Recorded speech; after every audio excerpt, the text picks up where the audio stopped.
Setiap tahun, tanggal 6 April menjadi momen istimewa bagi masyarakat Bone. Hari Jadi Bone bukan sekadar perayaan seremonial, tetapi juga refleksi atas perjalanan panjang sebuah kerajaan besar di Sulawesi Selatan yang memiliki sejarah gemilang dan peran strategis dalam dinamika Nusantara. Pada peringatan ke-695 ini, kita diajak untuk menengok kembali jejak kejayaan Bone, sekaligus merumuskan langkah-langkah menuju masa depan yang lebih gemilang. Bonek memiliki sejarah panjang yang berakar pada abad ke-14. Kerajaan Bone didirikan oleh Manurung Ngeri Matajang dan berkembang pesat di bawah kepemimpinan para raja dari dinasti Tomanurung.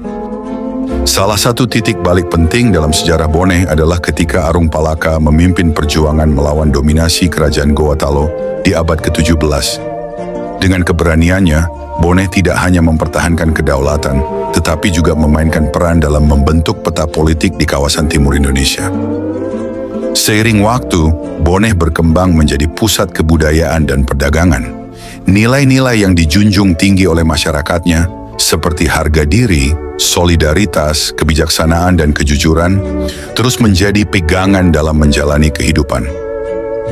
Peringatan Hari Jadi Bone bukan hanya sekadar mengenang kejayaan masa lalu, tetapi juga menjadi kesempatan untuk merefleksikan posisi Bone dalam dinamika modern.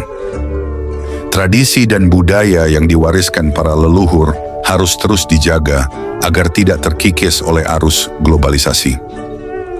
Dalam perayaan tahun ini, berbagai kegiatan adat dan budaya biasanya digelar, termasuk seminar budaya yang membahas warisan sejarah Bone.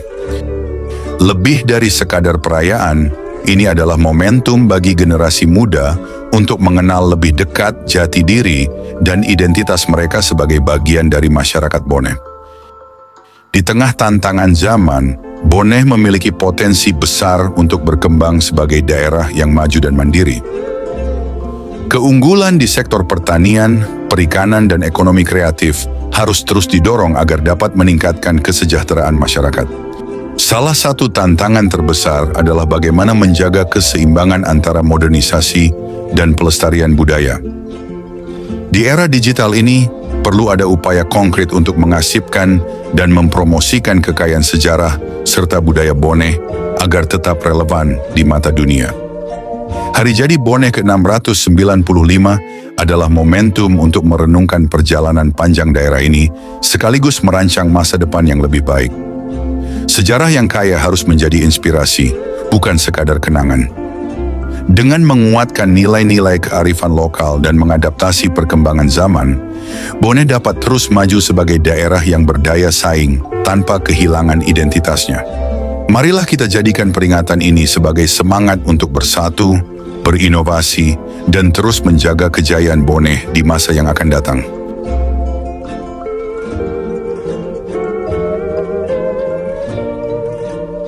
Saudara, Hari Jadi Bone, HJB, merupakan momen penting bagi masyarakat Kabupaten Bone, Sulawesi Selatan, dalam mengenang sejarah panjang kerajaan dan peranannya di Nusantara.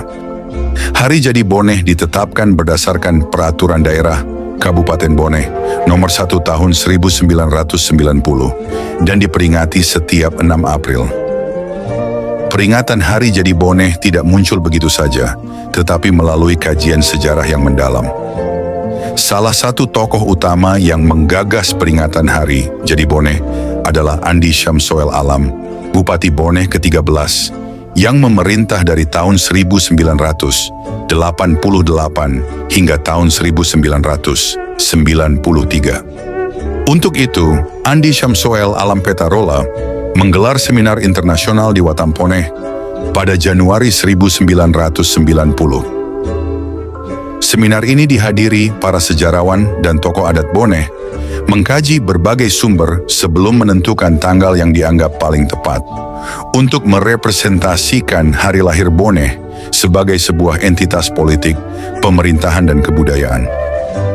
Terdapat dua landasan utama dalam penetapan Hari Jadi Bone, yaitu: pertama, untuk awal perhitungan tahun merujuk pada awal pemerintahan Raja Bone ke-1, Manurung Ngeri Matajang pada tahun 1330.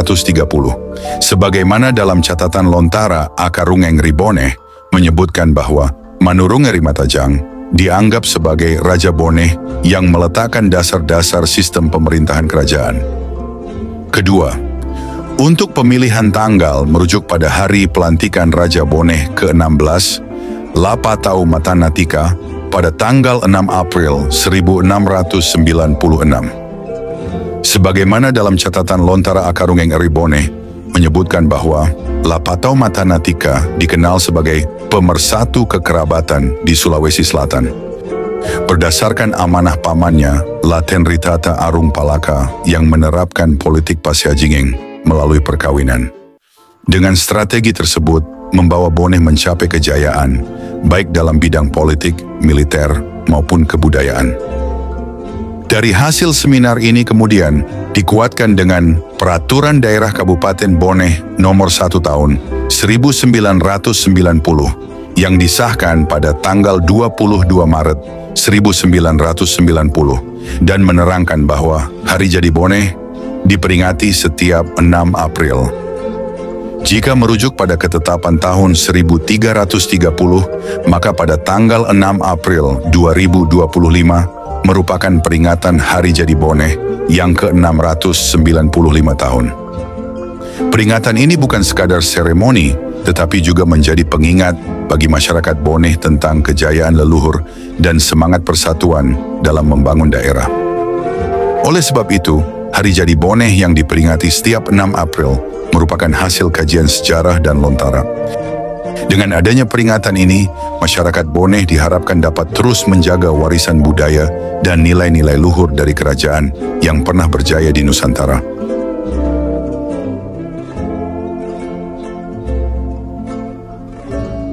Saudara, patung Arung Palaka yang berdiri megah di Taman Arung Palaka, Watampone, telah menjadi ikon sejarah dan kebanggaan masyarakat Boneh. Namun di balik kemegahan patung tersebut, masih banyak yang belum mengetahui siapa sosok yang berada di balik pembuatannya. Salah satu tokoh penting dalam proses ini adalah Dr. Diki Chandra, seorang pematung nasional yang juga berprofesi sebagai dosen tetap di Universitas Negeri Makassar. Selain itu, ia juga dikenal sebagai dosen terbang di berbagai perguruan tinggi seni di Indonesia, termasuk di ASRI Yogyakarta. Diki Chandra memiliki darah keturunan Belanda dengan latar belakang etnis yang beragam, yakni Jawa, Makassar, Manado, dan Bugis Boneh. Pembangunan patung Arung Palaka juga digagas oleh Bupati Boneh Andi Syamsul Alam Petarola. Gagasan ini juga dilontarkan pada saat seminar internasional yang dihadiri oleh para seniman dan budayawan dari dalam dan luar negeri. Pada tahun 1991, pembangunan patung pun dimulai. Landasan patung dibuat terlebih dahulu oleh Andi Ikhlas Siraju, yang saat itu menjabat sebagai Ketua Gapensi Boneh. Setelah landasan rampung, barulah pembangunan patung dilakukan. Dalam proses ini, Diki Chandra ditunjuk sebagai arsitek utama patung Arung Palaka. Konon, ia mendapat petunjuk dalam mimpi yang memberikan gambaran mengenai sosok Arung Palaka. Pembuatan patung dilakukan di Makassar menggunakan bahan fiberglass, yang kemudian dikirim ke Boneh dalam beberapa bagian, seperti kaki hingga lutut, lutut hingga selangkangan, badan hingga pundak, leher hingga kepala, dan tombak. Setibanya di Boneh, potongan-potongan ini dirangkai kembali dengan bantuan mahasiswa Diki Chandra. Salah satunya adalah Husain. Mereka mengerjakan patung tersebut di Sekretariat Sanggar Saoraja, tempat mereka juga menginap selama proses pengerjaan. Selain Diki Chandra dan timnya, turut serta dalam proses pemasangan patung adalah Yuding, seorang pegiat seni di Boneh. Ia membantu memasang rangka dasar dan melapisi permukaan patung dengan campuran semen untuk membentuk tekstur yang lebih nyata. Proses pembuatan patung tidak berjalan mulus. Beberapa kali patung harus dibongkar dan diperbaiki karena tidak sesuai dengan gambaran yang didapat Diki Chandra dalam mimpinya. Namun setelah melalui berbagai revisi dan penyempurnaan, akhirnya patung Arung Palaka berhasil diselesaikan dalam waktu 3 bulan. Pada tanggal 6 April 1991, patung ini menjadi pusat peringatan Hari Jadi Boneh ke-661. Di sekeliling landasan patung, dibuat relief timbul yang menggambarkan perjalanan hidup Arung Palaka, mulai dari kelahiran Arung Palaka, masa penawanan di istana kerajaan Goa, memimpin pelarian pekerja Bugis Boneh dan Sopeng yang ditawan untuk membangun benteng Sombaopu. Patung Arung Palaka kini menjadi simbol perjuangan dan kebanggaan masyarakat Boneh, serta saksi bisu sejarah panjang perjuangan rakyat Boneh dan Sopeng dalam merebut kembali kemerdekaannya.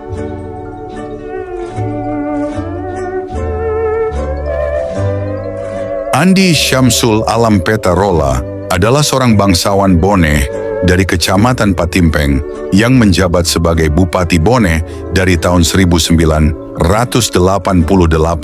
hingga tahun 1993. Sebagai pemimpin yang visioner, beliau memprakarsai berbagai program pembangunan di Kota Watampone, termasuk pembangunan Masjid Agung, Terminal Peta Ponggawai, dan Pasar Sentral Palaka. Program pembangunan ini berkesinambungan dan dilanjutkan oleh Bupati Boneh berikutnya, Andi Muhammad Amir dan Andi Idris Galigo.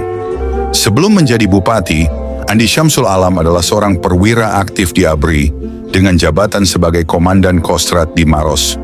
Namun, atas keinginan masyarakat Boneh, beliau bersedia menjadi bupati dengan syarat hanya menjabat 1 periode, karena ingin kembali ke kesatuannya setelah menyelesaikan tugas di pemerintahan. Selain penetapan Hari Jadi Boneh, salah satu pencapaian besar Andi Syamsul Alam Petarola adalah pembangunan patung Arung Palaka. Tak hanya itu, pada tahun 1991, Andi Syamsul Alam juga menggagas pembentukan Kota Administratif Watampone dengan Andi Mangunsidi sebagai wali kota pertama. Namun, kota administratif ini hanya bertahan selama 2 tahun dan dihapus pada masa pemerintahan Bupati Boneh berikutnya, Andi Muhammad Amir, dengan alasan pemborosan anggaran.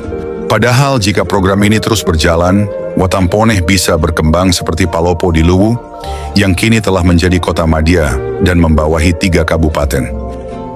Jasa Andi Syamsul Alam dalam mengangkat harkat dan martabat Boneh melalui seminar-seminar sejarah dan budaya sangat besar. Kepemimpinannya yang tegas, berwibawa, dan berpihak pada rakyat membuat masyarakat Boneh masih menginginkannya untuk tetap memimpin. Namun sesuai janjinya, beliau tidak mencalonkan diri lagi dan memilih kembali ke kesatuannya sebagai Komandan Kostrat di Bandung. Kepemimpinannya menjadi bukti bahwa seorang pemimpin sejati tidak hanya membangun fisik kota, tetapi juga membangun identitas dan kebanggaan sejarah bagi rakyatnya. Akhirnya sang visioner Brigjen Infantri Andi Syamsul Alam Petarola berpulang ke rahmatullah pada Jumat 17 Maret 2023 dan dimakamkan di Taman Makam Pahlawan Panaikang Makassar.